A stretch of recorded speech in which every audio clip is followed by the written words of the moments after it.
Finally RCB ಫ್ಯಾನ್ಸ್ಗೆ good news ಬಂದೇ ಬಿಡ್ತಪ್ಪ. ಈ good ನ್ಯೂಸ್ಗೆ ನಾವು ತುಂಬಾ ದಿನಗಳಿಂದ ವೇಟ್ ಕೂಡ ಮಾಡ್ತಾ ಇದ್ವಿ. ಅಂದ್ರೆ ಈ ಸಲ RCB ಚಿನ್ನಸ್ವಾಮಿ ಸ್ಟೇಡಿಯಂ ಅಲ್ಲಿ ಗೇಮ್ ಆಡುತ್ತಾ ಇಲ್ಲ ಅಂದ್ರೆ ಬೇರೆ ಹೋಮ್ ಗ್ರೌಂಡ್ ನ ಸೆಲೆಕ್ಟ್ ಮಾಡ್ಕೊಳ್ತಾ ಅಂತ ತುಂಬಾ ಕನ್ಫ್ಯೂಷನ್ ಅಲ್ಲಿ ಕೂಡ ಇದ್ವಿ. ಮತ್ತೆ ರೀಸೆಂಟ್ ಆಗಿ ಕರ್ನಾಟಕ ಗೌರ್ಮೆಂಟ್ ಇನ್ನೇನು ಪರ್ಮಿಷನ್ ಕೊಟ್ಬಿಟ್ಟಿತ್ತು. RCB ಮ್ಯಾನೇಜ್ಮೆಂಟ್ ಸ್ವಲ್ಪ ಹಿಂದೆ ಆಗ್ತಾ ಇತ್ತು. ಏನಕ್ಕೆ ಅಂದ್ರೆ ಗೌರ್ಮೆಂಟ್ ಏನ್ ಹೇಳಿತ್ತು ಅಂದ್ರೆ ಯಾವ್ದೇ ಸಣ್ಣ ಇನ್ಸಿಡೆಂಟ್ ಆದ್ರೂ ಕೂಡ ಅಷ್ಟೊತ್ತಿಗೆ ನೀವೇ ಹೊಣೆ ಆಗ್ತೀರಾ ಅಂತ ಹೇಳಿತ್ತು. ಹಾಗಾಗಿ ಮತ್ತೆ RCB ಮ್ಯಾನೇಜ್ಮೆಂಟ್ ಅವರು ಹೆದ್ರು ಬಿಟ್ಟು ಮತ್ತೆಲ್ಲ ಎತ್ಕೊಂಡು ಹೋಗ್ಬಿಟ್ರೆ ಕಷ್ಟ ಆಗುತ್ತಪ್ಪ ಅಂದ್ಬಿಟ್ಟು ಸ್ವಲ್ಪ ಹಿಂದೆಟ್ ಕೂಡ ಆಗ್ತಿದ್ರು. ಆದ್ರೆ ಈಗ ಕಂಪ್ಲೀಟ್ ಆಗಿ ಕರ್ನಾಟಕ ಸ್ಟೇಟ್ ಅಸೋಸಿಯೇಷನ್ ಮತ್ತೆ ಗೌರ್ಮೆಂಟ್ ಮೇಲೆ ಸ್ವಲ್ಪ ಪ್ರೆಷರ್ ಅನ್ನು ಹಾಕಿ ಗೌರ್ಮೆಂಟ್ ಅದಕ್ಕೆ ಅಪ್ರೂವ್ ಕೂಡ ಮಾಡಿದೆ. ಈಗ RCB ಬೆಂಗಳೂರಲ್ಲಿ ಸ್ವಲ್ಪ ಮ್ಯಾಚಸ್ ಅನ್ನ ಕೂಡ ಆಡುತ್ತೆ. ಅದಾದ್ಮೇಲೆ ಬೇರೆ ಹೋಮ್ ಗ್ರೌಂಡ್ ಅನ್ನ ಕೂಡ ಸೆಲೆಕ್ಟ್ ಮಾಡ್ಕೊಂಡಿದೆ, ಅಲ್ಲೂ ಕೂಡ ಮ್ಯಾಚಸ್ ಅನ್ನ ಕೂಡ ಆಡುತ್ತೆ. ಮತ್ತೆ ಇದರ ಜೊತೆಗೆ ಒಂದು ಗುಡ್ ನ್ಯೂಸ್ ಬಂದ್ರೆ ಇನ್ನೊಂದು ಬ್ಯಾಡ್ ನ್ಯೂಸ್ ಕೂಡ ಬಂದ್ಬಿಟ್ಟಿದೆ. ಏನದು ಗುಡ್ ನ್ಯೂಸ್ ಮತ್ತೆ ಬ್ಯಾಡ್ ನ್ಯೂಸ್? ಅದಾದ್ಮೇಲೆ RCB ಬೆಂಗಳೂರಲ್ಲಿ ಎಷ್ಟು ಮ್ಯಾಚ್ ಅನ್ನ ಆಡುತ್ತೆ ಮತ್ತೆ ಬೇರೆ ಹೋಮ್ ಗ್ರೌಂಡ್ ಅಲ್ಲಿ ಎಷ್ಟು ಮ್ಯಾಚ್ ಆಡುತ್ತೆ ಪ್ರತಿಯೊಂದು ಕೂಡ ವಿಡಿಯೋ ತಿಳಿಸ್ಕೊಡ್ತೀನಿ. ವಿಡಿಯೋ ಲಾಸ್ಟ್ ತನಕ ನೋಡಿ. RCB ಫ್ಯಾನ್ಸ್ ನೀವೇನೋ ಚಾನಲ್ ಸಬ್ಸ್ಕ್ರೈಬ್ ಮಾಡಿಲ್ಲ ಅಂದ್ರೆ ಬೇಗ ಸಬ್ಸ್ಕ್ರೈಬ್ ಮಾಡ್ಕೊಳ್ಳಿ ಗುರು. ಇದೇ ರೀತಿ ಕ್ರಿಕೆಟ್ ಅಪ್ಡೇಟ್ಸ್ ಇನ್ ಮುಂದೆ ಬರ್ತಾನೆ ಇರುತ್ತೆ. ಟಕ್ ನನಗೆ ನೋಟಿಫಿಕೇಶನ್ ಪಡ್ಕೊಳ್ತಾ ಇರಬಹುದು. ಹಾಗೆ ಸಬ್ಸ್ಕ್ರೈಬ್ ಮಾಡಿ, ನೋಟಿಫಿಕೇಶನ್ ಆಲ್ ಮಾಡ್ಕೊಳ್ಳಿ. ಇಂಥ ಒಳ್ಳೆ ನ್ಯೂಸ್ ಅನ್ನ ತಿಳ್ಕೊಳ್ತಿದ್ದೀರಾ, ಇನ್ನೂ ಲೈಕ್ ಮಾಡಿಲ್ಲ ಅಂದ್ರೆ ಹೊಡಿರಿ ಲೈಕ್ ಅನ್ನ ಬೇಗ. ಆಕ್ಚುಲಿ ತುಂಬಾ ಜನ ಈ ಒಂದು ಅಪ್ಡೇಟ್ಗೋಸ್ಕರ ಪ್ರತಿದಿನ ವೇಟ್ ಮಾಡ್ತಾ ಇದ್ರು. ಗುರು ಈ ಸಲ ಬೆಂಗಳೂರಲ್ಲಿ ಮ್ಯಾಚ್ ಆಗುತ್ತಾ ಇಲ್ವಾ ಏನು ಅಂತ ತುಂಬಾ ಜನ ಕೇಳ್ತಾ ಇದ್ರಿ. ಅದಾದ್ಮೇಲೆ ಕರ್ನಾಟಕ ಗೌರ್ಮೆಂಟ್ಗೆ ತುಂಬಾ ಜನ ಬೈಕೊಂಡಿರ್ತಾರೆ. ಇನ್ನೇನು ವರ್ಷಕ್ಕೊಂದ್ಸಲಿ ಮ್ಯಾಚ್ ಆಗುತ್ತೆ, ವರ್ಷಕ್ಕೊಂದ್ಸಲಿ IPL ಕೂಡ ಆಗುತ್ತೆ, ನೀವು ಅದಕ್ಕೂ ಪರ್ಮಿಷನ್ ಕೊಡಲ್ಲ ಅಂದ್ರೆ ಏನ್ ಹೇಳ್ಬೇಕು ಅಂತ. ಆಕ್ಚುಲಿ ಭಯ ಅನ್ನೋದು ಇದ್ದೇ ಇರ್ತಾರೆ ಗುರು. ಹೋದ್ಸಲಿ ಆಗಿದ್ದ ಇನ್ಸಿಡೆಂಟ್ ನೆನೆಸ್ಕೊಂಡ್ರಿ ಅಂದ್ರೆ ಎಷ್ಟೋ ಜನ ಸತ್ತೋದ್ರ ಪಾಪ ಕಾಲ್ ತುಳಿತ ಪ್ರಕರಣದಲ್ಲಿ. ಸೊ ಅವಾಗ ಗೌರ್ಮೆಂಟ್ ಮೇಲೆ ಎಷ್ಟು ಪ್ರೆಷರ್ ಬಿತ್ತು, ಅದಾದ್ಮೇಲೆ RCB ಮ್ಯಾನೇಜ್ಮೆಂಟ್ ಮೇಲೆ ಕೂಡ ಅಷ್ಟು ಪ್ರೆಷರ್ ಕೂಡ ಬಿತ್ತು, ನಿಮಗೆಲ್ಲ ಗೊತ್ತಿರೋ ವಿಷಯ. ಸೊ ಸಡನ್ ಆಗಿ ಆ ಡಿಸಿಷನ್ ಕೊಡೋಕ್ಕಾಗೋದಿಲ್ಲ. ತುಂಬಾ ಪ್ಲಾನ್ ಮಾಡಿ ಮೀಟಿಂಗ್ ಅನ್ನ ಮಾಡಿ ಮಾತಾಡಿ ಮತ್ತೆ ಪ್ರಿಕಾಷನ್ಸ್ನ ತಗೊಂಡು ಪರ್ಮಿಷನ್ ಕೊಡಬೇಕಾಗುತ್ತೆ. ಸೊ ಈಗ ಫೈನಲ್ ಆಗಿ ಅದನ್ನೆಲ್ಲ ತಗೊಂಡು RCB ಫ್ಯಾನ್ಸಿಗೆ ಒಂದು ಕರ್ನಾಟಕ ಸ್ಟೇಟ್ ಅಸೋಸಿಯೇಷನ್ ಮತ್ತೆ RCB ಟೀಮ್ ಮತ್ತೆ ಗೌರ್ಮೆಂಟ್ ಈಗ ಒಂದು ಗುಡ್ ನ್ಯೂಸ್ ಅನ್ನ ಕೂಡ ಕೊಟ್ಟಿದ್ದಾರೆ. ನೀವೀಗ ಕೇಳ್ಬೋದು ಎಷ್ಟು ಮ್ಯಾಚು RCB ಈ ಸಲ ಬೆಂಗಳೂರಲ್ಲಿ ಆಡ್ತಾ ಇದೆ ಅಂತ.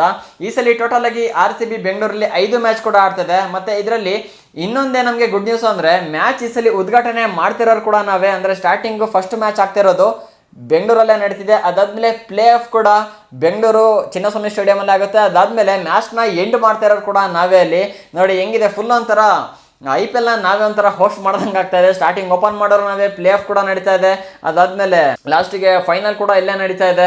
ಸೊ ಫೈನಲ್ ಮತ್ತೆ ಸಲ RCB ಬಂದ್ಬಿಡ್ತಾವ ಅಂದ್ರೆ ಫುಲ್ಲು ಬೆಂಕಿ ಎತ್ಕೊಳ್ಳೋದು ಈ ಸಲ ಚಿನ್ನಸ್ವಾಮಿ ಸ್ಟೇಡಿಯಂ ಅಲ್ಲಿ. ಓಸಲೇ ಕೇಳಂಗಿರಲಿಲ್ಲ ಗುರು, ಇನ್ನು 5 ಸಲ ಕೇಳ್ಬೇಕಾ. ಮತ್ತೆ RCB ಫೈನಲ್ಗೆ ಬಂದ್ಬಿಡ್ತಾವ ಅಂದ್ರೆ ದಾಖಲೆ ಆಗ್ಬಿಡುತ್ತೆ. ಅದಾದ್ಮೇಲೆ ನೀವೆಲ್ಲ ಕೇಳ್ಬೋದು ಬೇರೆ ಗ್ರೌಂಡ್ ಅಲ್ಲಿ ಎಷ್ಟು ಮ್ಯಾಚಸ್ ಅನ್ನ ಆಡುತ್ತಂತೆ.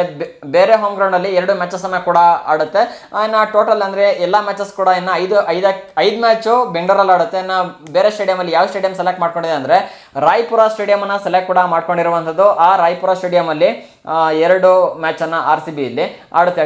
ಆದ್ರೂ ಕೂಡ RCB ಫ್ಯಾನ್ಸ್ ಇಲ್ಲಿ ಯಾವುದೇ ಕಾರಣಕ್ಕೂ ಮೋಸ ಮಾಡಿಲ್ಲ. 7 ಮ್ಯಾಚ್ ಇಲ್ಲಿ ನಮ್ಮ ಬೆಂಗಳೂರು ಸ್ಟೇಡಿಯಂ ಅಲ್ಲಿ ಆಡ್ತಿರುವಂತದ್ದು. ಅಂದ್ರೆ 5 ಮ್ಯಾಚ್ RCB ಇದೆ. ಅದಾದ್ಮೇಲೆ ಪ್ಲೇ ಆಫ್ ಒಂದು, ಅದಾದ್ಮೇಲೆ ಲಾಸ್ಟ್ ಫೈನಲ್ ಒಂದು ಮ್ಯಾಚ್ ಕೂಡ ಆಗುತ್ತಲ್ಲ. ಟೋಟಲ್ ಆಗಿ ಸೇರಿ 7 ಮ್ಯಾಚಸ್ನ ಬೆಂಗಳೂರು ಚಿನ್ನಸ್ವಾಮಿ ಸ್ಟೇಡಿಯಂ ಅಲ್ಲಿ ಇಲ್ಲಿ RCB ಫ್ಯಾನ್ಸ್ ವಾಚ್ ಮಾಡ್ಬೋದು. ಅಂತೂ ಇಂತೂ ಗುಡ್ ನ್ಯೂಸ್ ಸಿಕ್ಬಿಟ್ಟಿದೆ. ಇನ್ನೇನು ಮ್ಯಾಚ್ ಸ್ಟಾರ್ಟ್ ಆಗೋದೆ, ಆರಾಮಾಗಿ ನೋಡ್ತಾ ಕೂರೋದೆ.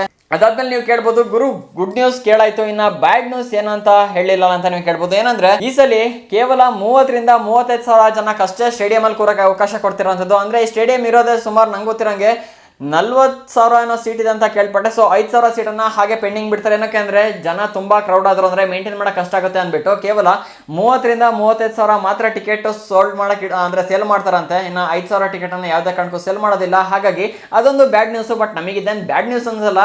ಆದ್ರೂ ಕೂಡ ಎಕ್ಸ್ಟ್ರಾ 5,000 ಫಿಲ್ ಔಟ್ ಆಗೋದನ್ನ ತಡಿತಾರಲ್ಲ, ಅದೊಂದು ಬ್ಯಾಡ್ ನ್ಯೂಸ್ ಅಂತ ಹೇಳ್ಬೋದು. ಅದಾದ್ಮೇಲೆ ಇನ್ನೊಂದೇನು RCB ಟೀಮಿಗೆ ಬ್ಯಾಡ್ ನ್ಯೂಸ್ ಅಂದ್ರೆ ಈಗ ರೀಸೆಂಟ್ ಆಗಿ ತುಂಬಾ ಜನ ಪ್ಲೇಯರ್ಸು ಇಂಜರ್ ಕೂಡ ಆಗಿದೆ. ರಜತ್ ಪಟ್ಟಿದಾರ್ ಆಗಿರ್ಬೋದು, ಅದಾದ್ಮೇಲೆ ಹ್ಯಾಸಲ್ವುಡ್, ಇನ್ನು ಎಷ್ಟೇಳು ಲೀಗಲ್ ಇಶ್ಯೂನ ಫೇಸ್ ಕೂಡ ಮಾಡ್ತಾ ಇದಾರೆ. ಇನ್ನು ಎಷ್ಟೇಳ ಟೀಮಿಂದ ಹೊರ ಕೂಡ ಇಡ್ತಾರೆ, ಅವ್ರನ್ನ ರಿಪ್ಲೇಸ್ ಮಾಡಿ ಬೇರೆ ಪ್ಲೇಯರ್ನ ಹಾಕೊಬೋದು. ಸೊ ಈಗ ರಿಕವರ್ ಆಗ್ಬೇಕಾಗಿರೋ ಯಾರು ಹೇಳಿ? ರಜತ್ ಪಟ್ಟಿದಾರ್ ಸ್ವಲ್ಪ ಇಂಜಿನಿಂದ ಪ್ರಾಬ್ಲಮ್ ಫೇಸ್ ಮಾಡ್ತಾರೆ. ಅದಾದ್ಮೇಲೆ ಹ್ಯಾಸಲ್ವುಡ್, ಅದಾದ್ಮೇಲೆ ಟೀಮ್ ಡೇವಿಡ್ ಕೂಡ ಅಷ್ಟೇ.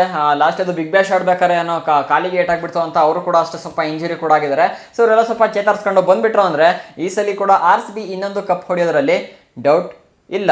ಸೊ ಈಗ ಖುಷಿ ಆಯ್ತಾ ನಿಮಗೆಲ್ಲ RCB ಫ್ಯಾನ್ಸ್ಗೆ? ಫೈನಲ್ ಆಗಿ ಬೆಂಗಳೂರಲ್ಲಿ ಮ್ಯಾಚ್ ಆಗ್ತಿದೆ ಅಂದ್ರೆ ಅದಕ್ಕಿಂತ ಖುಷಿ ಇನ್ನೊಂದಿಲ್ಲ ಗುರು. ಏನೋ ಒಂಥರ ಹಬ್ಬದ ವಾತಾವರಣ. RCB ಮ್ಯಾಚ್ ಬೆಂಗಳೂರಲ್ಲಿ ಆಗ್ತಿದೆ ಅಂದ್ರೆ ಫೈನಲ್ ಈಗ ಗ್ರೀನ್ ಸಿಗ್ನಲ್ ಕೂಡ ಸಿಕ್ಕಿರುವಂತದ್ದು. ಹೇಗೆ ಅನಿಸ್ತು ಒಂದು ವಿಷಯ ಕೇಳ್ಬಿಟ್ಟು ಅಂತ ಕಾಮೆಂಟಿಗಾಗಿ. ಇದೇ ರೀತಿ ಹೆಚ್ಚಿನ ಅಪ್ಡೇಟ್ಸ್ಗಾಗಿ ಚಾನಲ್ ಈಗಲೇ ಸಬ್ಸ್ಕ್ರೈಬ್ ಮಾಡ್ಕೊಳ್ಳಿ. ಸಿಗೋಣ ಇನ್ನೊಂದು ಫ್ರೆಶ್ ಕಂಟೆಂಟ್ ಜೊತೆಗೆ. ವಿಡಿಯೋ ನೋಡೋಕ್ಕೆ ಧನ್ಯವಾದಗಳು. ಜೈ ಹಿಂದ್, ಒಂದೇ ಮಾತರಂ.